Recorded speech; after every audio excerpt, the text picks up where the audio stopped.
Anchor is a fantastic platform for podcasting. It's so simple. It's remarkable. Even I could do it. And it's free distribution, free recording, easy, simple, elegant to use framework, great tools.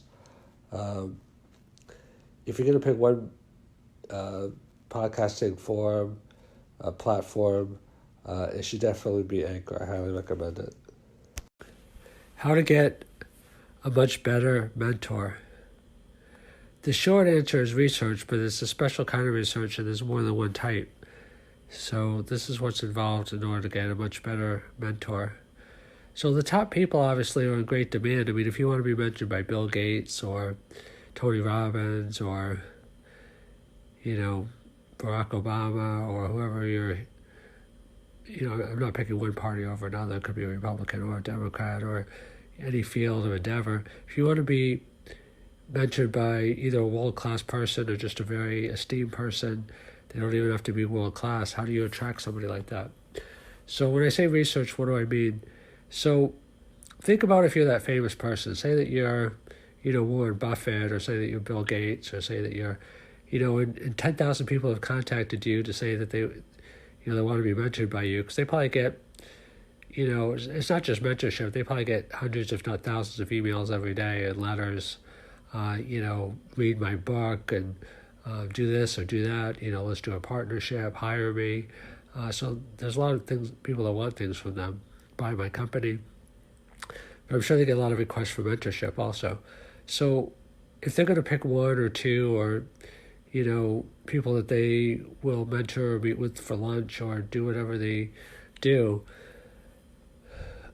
why would they select you? So there's a couple different things. Now, when I say research, there's research of the mentor and there's research of yourself. Let me explain how the two are related and what they involve. So research of the mentor doesn't mean you just read their Wikipedia page. That's what, some people might do.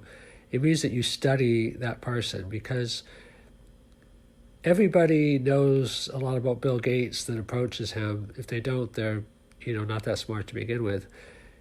You have to know things that other people don't know, not just specific tidbits, but aspects of their interests, character, personality, motivations that tie into. So, when you approach them, how you write a smart query or a smart letter is a topic unto itself, because there's a lot that can be said there. But assuming that you know how to form a good query, what's the specific type of information that you put in. So it's kind of the more is less, and the less is more kind of philosophy. That if you mentor if you query 50 people and figure that I'll take the best one that responds, none of them are going to respond, because the 50 that you send out are all not going to be very good. But if you target one person and two person, if you, instead of just spending half an hour to write a query and research that person, if you spent a month, think about it. If you spent a month, maybe 100 hours, just researching one person, and then even if they didn't respond the first time, if you wrote them every 2 weeks for a year, think about the impact that would make.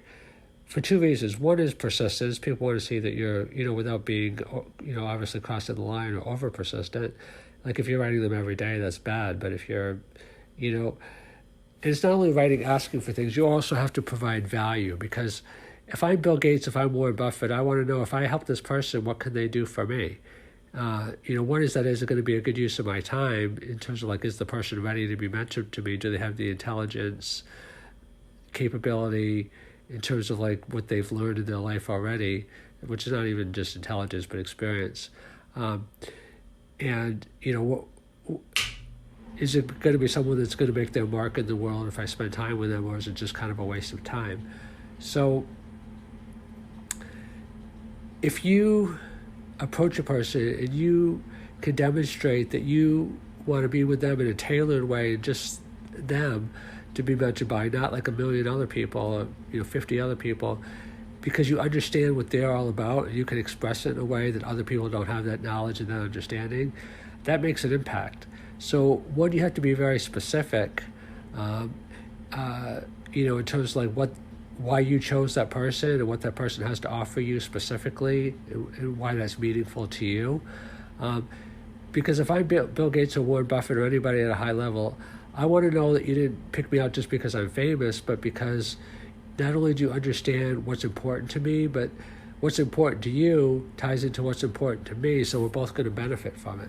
So you have to do like a ton of research, like, look through their interviews, look through other documents, and also try to get access to information that's public, obviously, that other people won't find. So you have to be resourceful. Like a lot of VCs, they don't publish their contact information. They want warm contacts, but above that, they say, if you're smart enough to find me, my contact information, then that's a good sign that you're smart enough to be an entrepreneur, because finding me is probably the least of the obstacles that you have to face in your endeavors.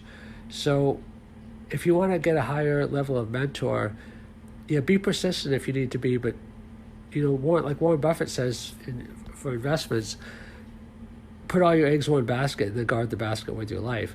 Focus on one or two people that you really understand that you want them to be your mentors, and just study the heck out of them. Like, know the things that show them that you really understand why they're the right person for you. So that ties into the second point of research, is that knowing yourself. They say that, like, climbing the ladder of success, you can climb the ladder your entire career, but then you could get to the top and you could find out that your ladder is propped up against the wrong building. There's another famous quote that says, if we don't change direction, we'll get to where we're going, which means that it's not just enough to be diligent in your study and in your efforts. You have to study the right things. So, you don't know which mentor to approach until you really know yourself. So before you start studying somebody else, study yourself to say, oh, I'm this kind of person, or I'm that kind of person. This is why I'm this kind of person. And know yourself at such a deep level that nobody can totally predict the future, but that it's not going to change in 5 years, like, fundamentally who you are and what you want. Because if you don't know yourself at a really deep level, it's going to change quickly over time. Then who you select as a mentor is not going to be the right person, because then when you go off in a new direction, the stuff that you learn from that person is not going to be that relevant anymore. It's like if you're a biology major, then you decide to go off and be, a novelist. There's probably like a little overlap, but not too much. So how do you study yourself? You study yourself through self-awareness, meditation, experience, feedback.